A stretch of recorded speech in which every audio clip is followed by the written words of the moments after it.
Aos 81 anos, Robert Redford fez um anúncio que o assombraria poucas semanas depois. Após 6 décadas como o garoto de ouro de Hollywood, ele declarou que The Old Man and the Gun seria seu último filme. Mas 45 dias depois, na estreia do filme, ele chocou a todos com 4 palavras simples. Isso foi um erro. Hoje, exploramos como um dos maiores astros do cinema lutou para se afastar dos holofotes e o arrependimento que o acompanha desde então. O nome Robert Redford se destaca. Ele é uma lenda. Robert Redford disse à Entertainment Weekly que seu novo filme, The Old Man and the Gun, será seu último. Robert Redford nasceu em 18 de agosto de 1936, em Santa Mônica, Califórnia. Desde pequeno, Robert já tinha um brilho especial. Com apenas 3 anos de idade, ele encantou a todos em um ônibus ao começar a cantar. Esse carisma natural mais tarde cativaria milhões de pessoas na tela grande. Quando ele era adolescente, as coisas começaram a sair dos trilhos. Na Van Nuys High School, Robert não estava interessado em estudar. Ele passava mais tempo se metendo em encrencas do que se concentrando nos trabalhos escolares. Ele e seus amigos entravam furtivamente em piscinas particulares ou roubavam calotas de carros. Certa vez, quando tinha apenas 15 anos, foi pego roubando cerveja e acabou passando uma noite na cadeia. Essas travessuras selvagens eram divertidas na época, mas também o colocaram em muitos problemas. Robert também tentou vários empregos para ganhar dinheiro, embora a maioria não tenha durado muito. Ele trabalhou como zelador em um supermercado, mas foi demitido depois de acidentalmente quebrar uma caixa inteira de garrafas de leite de vidro. Mais tarde, enquanto trabalhava em uma refinaria de petróleo, quase caiu em um tanque de alcatrão fervente. Um de seus empregos mais estranhos foi o de repor os pinos de boliche em uma pista de boliche, na época em que isso tinha de ser feito à mão. Era um trabalho árduo, mas o ajudava a manter a forma, algo que mais tarde se tornaria parte de seu apelo como ator. Aos 18 anos, Robert fez uma viagem de carro com amigos para Tijuana, no México. As coisas logo deram errado. Ele acordou em uma prisão mexicana sem se lembrar do que havia acontecido e sem sinal de seu carro. Seu pai teve que pagar a fiança e, para pagar a ele, Robert teve que vender sua coleção de discos favoritos. Esse momento foi um sinal de alerta. Ele percebeu que precisava mudar de direção, mas a vida lhe reservava mais desafios. Pouco tempo depois, a mãe de Robert, Martha, morreu inesperadamente de uma infecção no sangue. Ela tinha apenas 40 anos de idade. Sua morte o atingiu duramente. Ela sempre foi sua maior incentivadora, encorajando seus sonhos criativos quando outros queriam que ele escolhesse uma carreira estável. Sem ela, Robert se sentiu perdido. Ele se voltou para o álcool, bebendo muito para lidar com a dor. Durante esse período sombrio, ele quase jogou fora seu futuro. Robert estava estudando na Universidade do Colorado com uma bolsa de estudos de beisebol, mas a bebida causou problemas. Durante um jogo importante, ele arremessou muito mal por causa da ressaca e os olheiros que estavam assistindo perderam o interesse por ele. Ele acabou perdendo a bolsa de estudos e teve de abandonar a escola. Esse foi um golpe duro, mas também o levou a procurar um novo caminho. Em 1956, Robert decidiu correr um grande risco. Com apenas já $500 e um bloco de desenho, ele partiu para a Europa para explorar a arte e encontrar a si mesmo. Ele morava em Paris, onde vivia barato, desenhando e absorvendo a energia da cidade. Um dia, conheceu Pablo Picasso em um café e o famoso artista lhe deu um conselho. Não desenhe apenas o que você vê, desenhe o que você sente. Essas palavras permaneceram com Robert e moldaram a forma como ele abordava a arte e a atuação. Sua jornada o levou a Florença, onde estudou arte renascentista e passou horas desenhando o David de Michelangelo.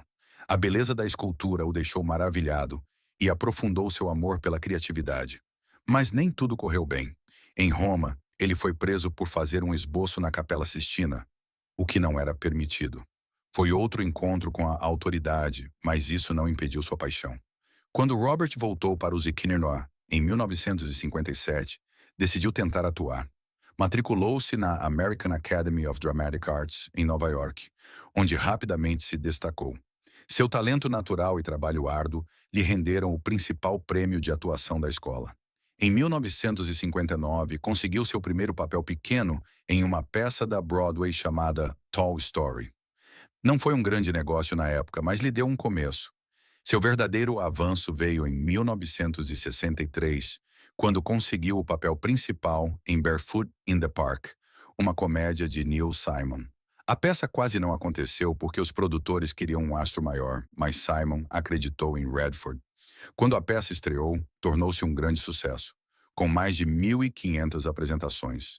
O desempenho de Redford foi tão bom que as pessoas não conseguiam parar de falar sobre ele. De repente, ele não era mais apenas mais um ator em dificuldades. Ele era uma estrela. Ao mesmo tempo, Redford começou a fazer filmes. Seu primeiro filme foi War Hunt, em 1962.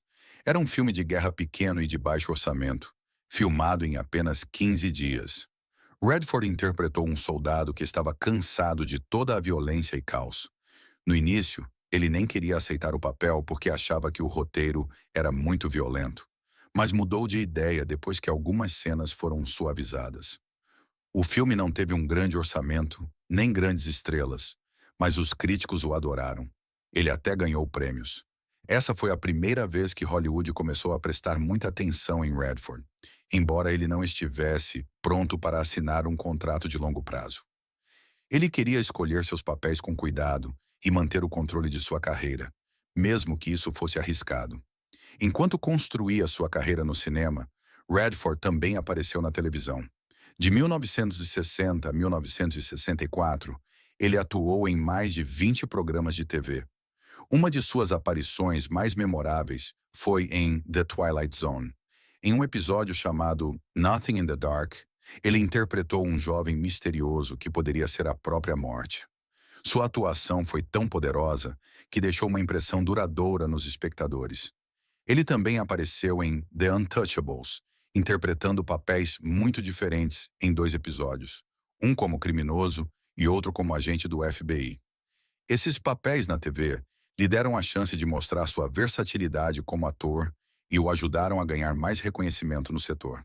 Em 1967, Redford interpretou o mesmo papel na versão cinematográfica de Barefoot in the Park.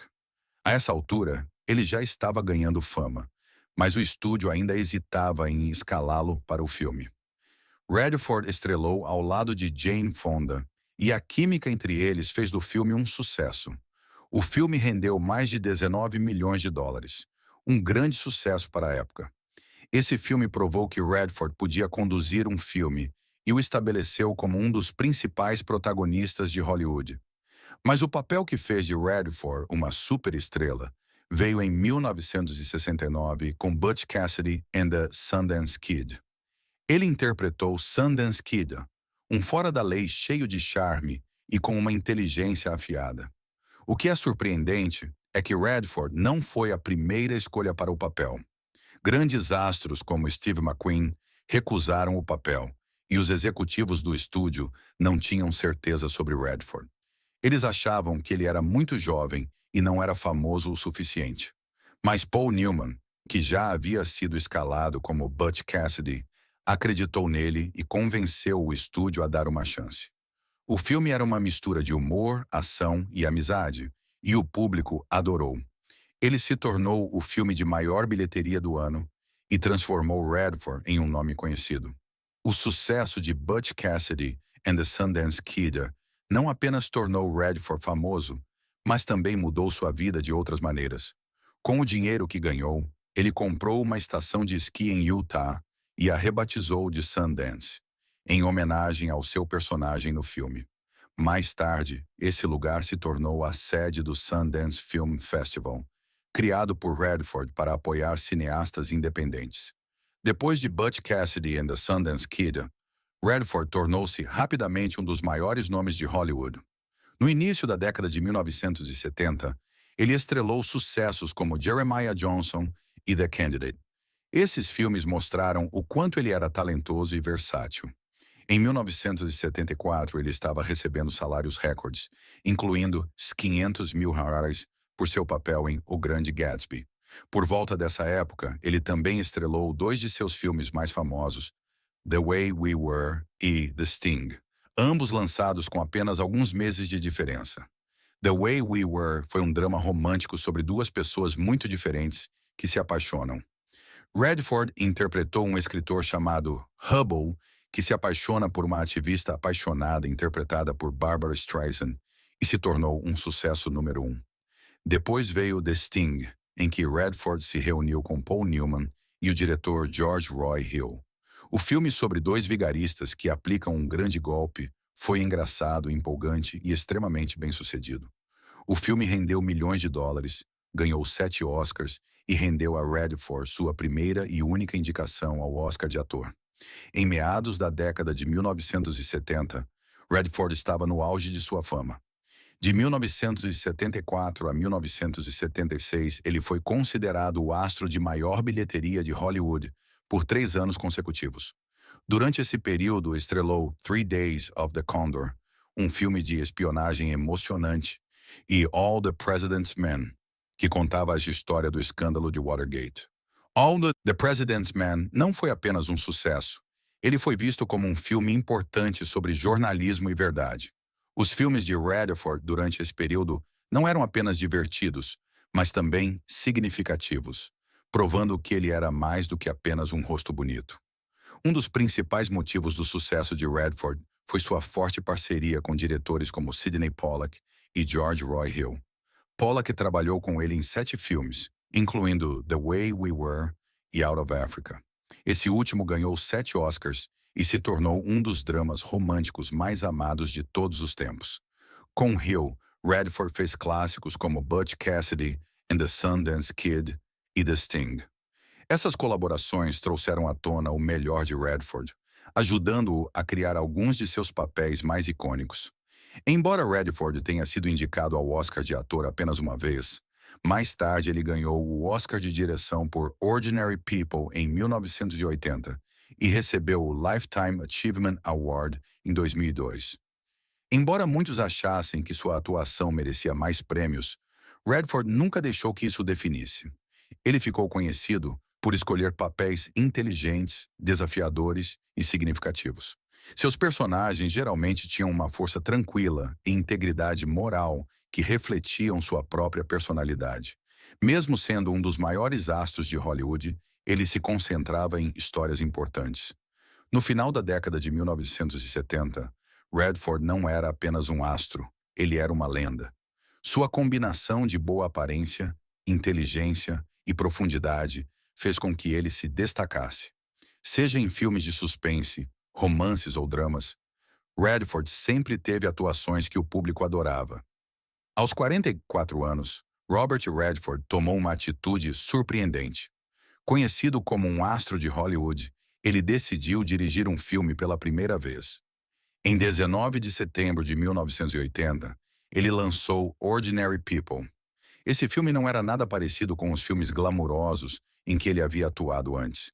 Era uma história tranquila e emocional sobre uma família que lidava com perdas e problemas de saúde mental. O filme foi baseado em um romance de Judith Guest e Redford acreditava profundamente na história, mesmo que não fosse o tipo de filme que os estúdios acreditavam que faria dinheiro. Fazer o filme não foi fácil. A Paramount Pictures, o estúdio, achava que o filme não venderia. Eles o consideraram pouco comercial e hesitaram em apoiá-lo. Mas Redford estava determinado. Ele conseguiu convencer Barry Diller, o diretor do estúdio, a dar uma chance ao filme. O orçamento era pequeno, apenas os 6,2 milhões harhares, mas Redford fez com que funcionasse. Ele também fez escolhas ousadas com o elenco. Mary Tyler Moore, famosa por interpretar papéis alegres e felizes, foi escolhida para interpretar a mãe fria e distante. Bilford anotou triste um dia em uma praia e achou que ela poderia trazer algo novo para o papel. Foi um grande risco, mas valeu a pena. Seu desempenho surpreendeu o público e mostrou um lado completamente diferente dela. Apenas alguns meses depois, o sucesso do filme chocou a todos. Em 31 de março de 1981, Ordinary People ganhou 4 Oscars, incluindo melhor filme e melhor diretor. Redford se tornou uma das poucas pessoas a ganhar o prêmio de melhor diretor em seu primeiro filme. A vitória foi ainda mais memorável porque a cerimônia havia sido adiada por um atentado contra a vida do presidente Ronald Reagan no dia anterior. O filme não foi apenas aclamado pela crítica, mas faturou 90 milhões de dólares nas bilheterias, uma quantia incrível para um filme de orçamento tão pequeno. Redford provou que uma história emocional simples poderia ter sucesso em Hollywood. Redford não parou por aí. Em 1992, ele dirigiu outro sucesso, A River Runs Through It. O filme estrelou um jovem Brad Pitt e foi elogiado por seus belos efeitos visuais.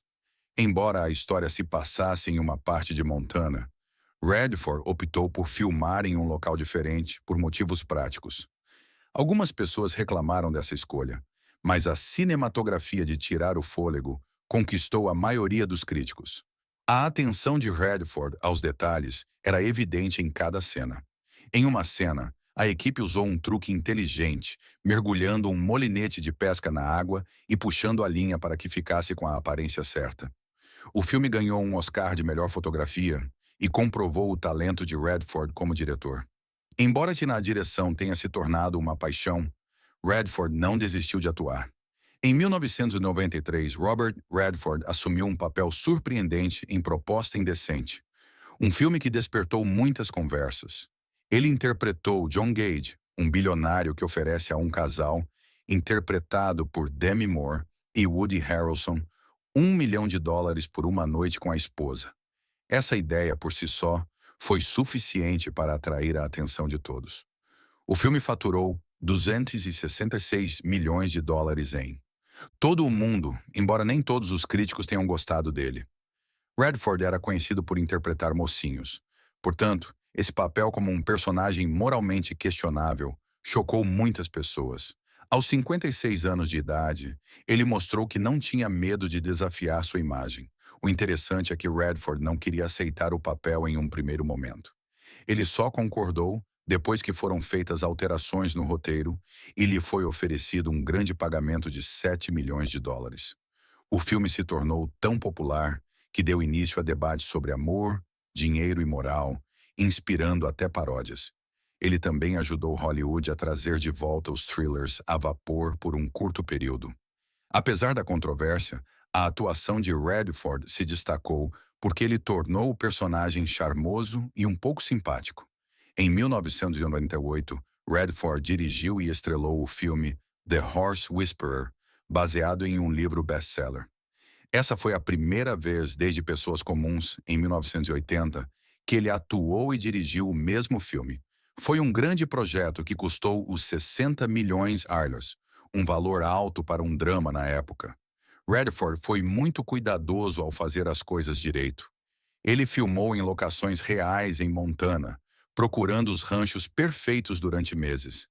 Para se preparar para seu papel de treinador de cavalos, ele trabalhou com Buck Brannaman, um sussurrador de cavalos da vida real, aprendendo a se comunicar com os cavalos de forma gentil. O filme apresentou Scarlett Johansson, que tinha apenas 13 anos, à tela grande. The Horse Whisperer ganhou 187 milhões de reais no mundo todo e deixou uma marca duradoura no mundo dos cavalos. Tornou mais popular a equitação natural, métodos mais gentis de treinamento. Os críticos elogiaram Redford por capturar a beleza e a tranquilidade de Montana e, ao mesmo tempo, tornar a história emocionante e reflexiva. O filme também impulsionou o turismo em Montana, pois as pessoas queriam experimentar a mesma vida em um rancho mostrada no filme. Em 2002, Redford recebeu um Oscar honorário por suas contribuições ao cinema. Não se tratava apenas de sua atuação e direção, mas também reconhecia seus esforços para apoiar cineastas independentes por meio do Sundance Institute and Film Festival. Barbra Streisand, sua coprotagonista em The Way We Were, entregou-lhe o prêmio, tornando-o um momento nostálgico.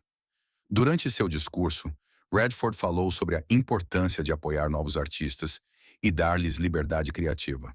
Nessa época, Redford havia se afastado dos grandes filmes de Hollywood para se concentrar em projetos menores e significativos. Filmes como Quiz Show, de 1994, e The Legend of Bagger Vance, de 2000, não renderam muito dinheiro, mas foram respeitados por sua arte. O prêmio também veio quando o Sundance Film Festival comemorou seu 20º aniversário. O que começou em 1981 se tornou a principal vitrine para filmes independentes no Toronto Cinema Noir, ajudando a lançar a carreira de muitos cineastas e atores. Aos 77 anos de idade, Redford assumiu um de seus papéis mais difíceis em Always Lost, um drama de sobrevivência sem diálogos e com apenas um ator, ele. Ele interpretou um marinheiro que tentava sobreviver depois que seu barco foi danificado no mar. O papel exigia muito esforço físico, e Redford fez muitas de suas próprias acrobacias, passando horas em tanques de água e enfrentando condições climáticas adversas durante as filmagens. Os críticos consideraram essa uma das melhores atuações de Redford, e ele recebeu uma indicação ao Globo de Ouro. No entanto, o Oscar não reconheceu o filme, o que deixou muita gente chateada. Em 2014, Redford surpreendeu a todos ao aparecer em Capitão América, um filme de super-heróis. Aos 77 anos, ele interpretou Alexander Pierce, um oficial de alto escalão da SHIELD que acabou se tornando o vilão. O filme foi um grande sucesso, faturando mais de 714 milhões de dólares em todo o ar do mundo. Os críticos adoraram o fato de Redford ter surpreendido a todos em Hollywood. Aos 81 anos de idade, ele anunciou que estava se aposentando da carreira de ator. Ele disse que The Old Man and the Gun seria seu último filme. Essa notícia foi divulgada em uma entrevista à Entertainment Weekly e marcou o fim de quase 60 anos como um dos maiores astros do cinema. Os fãs e a indústria cinematográfica ficaram chocados. Ninguém esperava por isso. O momento do anúncio contribuiu para a surpresa. Foi apenas algumas semanas antes do lançamento do filme, em 28 de setembro de 2018. Algumas pessoas pensaram que poderia ter sido uma maneira inteligente de chamar a atenção para o filme, mas, planejada ou não, a notícia se espalhou por toda parte e todos começaram a falar sobre a carreira e o legado de Redford. A notícia de sua aposentadoria provocou uma efusão de amor e admiração. Colegas atores, diretores e fãs compartilharam tributos celebrando seu incrível impacto na indústria cinematográfica. Grandes nomes como Martin Scorsese, Meryl Streep e Steven Spielberg se aposentaram, chamando-o de inspiração e uma verdadeira lenda. Apenas 45 dias depois de anunciar sua aposentadoria, Robert Redford surpreendeu a todos. Em 20 de setembro de 2018, na estreia de The Old Man and the Gun, O Velho e a Pistola, em Nova York, ele admitiu que se arrependia de ter tornado pública sua aposentadoria. Em suas próprias palavras, ele disse: "Foi um erro. Eu nunca deveria ter dito isso." Ele explicou que, se quisesse se aposentar, deveria ter feito isso discretamente. Falar sobre isso, disse ele, trouxe o tipo errado de atenção. Em vez de se concentrar no filme, todos se concentraram no fim de sua carreira. Isso incomodou Redford porque ele sempre se preocupou muito com as pessoas com quem trabalha e queria que o filme recebesse a atenção que merecia. Enquanto promovia o filme, Redford começou a repensar sua decisão. Ele percebeu que não tinha certeza se estava pronto para parar completamente de atuar. Aos 82 anos, ele pensou que talvez fosse melhor desacelerar em vez de desistir. Quando as pessoas perguntavam se esse era realmente seu último filme, ele sorria e dizia: "Não vou responder a isso. Mantenha o mistério vivo." Essa resposta brincalhona deixou os fãs em dúvida. Será que ele voltaria para mais um papel? Ou essa era realmente sua despedida? Ninguém sabia ao certo, e isso fez o filme parecer ainda mais especial. Enquanto isso, a vida pessoal de Redford é repleta de amor, perda e perseverança. Quando tinha apenas 20 anos, em 1957, ele conheceu uma garota chamada Lola Van Wagenen, em Los Angeles. Ela tinha 17 anos e eles se apaixonaram rapidamente. Eles não esperaram muito tempo para oficializar a união. Apenas um ano depois, em 9 de agosto de 1958, eles fugiram para Utah e se casaram. Foi um começo jovem e apaixonado para o que se tornaria um casamento de 27 anos. Mas sua felicidade não durou muito. Em 1959, eles tiveram seu primeiro filho, um menino chamado Scott Anthony. Deveria ter sido um momento de alegria, mas a tragédia aconteceu apenas 2 meses e meio depois. Seu filhinho morreu repentinamente de uma doença chamada SIDS, ou Síndrome da Morte Súbita Infantil. Robert tinha apenas 21 anos de idade, e essa perda afetou profundamente a ele e a Lola. Eles ficaram com o coração partido, e isso deixou uma cicatriz em seu casamento que nunca seria totalmente curada. Apesar de ter sido um golpe devastador, eles não desistiram. Com o passar dos anos, eles reconstruíram sua família. Tiveram mais 3 filhos: Shona, em 1960, James, em 1962 e Amy, em 1970. Criar os filhos enquanto a carreira de Robert estava decolando não foi fácil. No final da década de 1960, ele era um dos maiores astros de Hollywood, atuando em sucessos como Butch Cassidy and the Sundance Kid. Com o aumento da fama, a vida privada do casal ficou mais difícil de proteger. Para dar um pouco de paz à família, Robert comprou um terreno em Utah em 1969. Esse lugar se tornou sua fuga de Hollywood. Eles o chamaram de Sundance Mountain Resort. Não era apenas um lar, era onde Robert se conectava com a natureza e ensinava seus filhos a amá-la também. Mas mesmo com esse refúgio seguro, o casamento deles começou a se deteriorar. A tragédia inicial que enfrentaram, combinada com a pressão da fama de Robert, cobrou seu preço.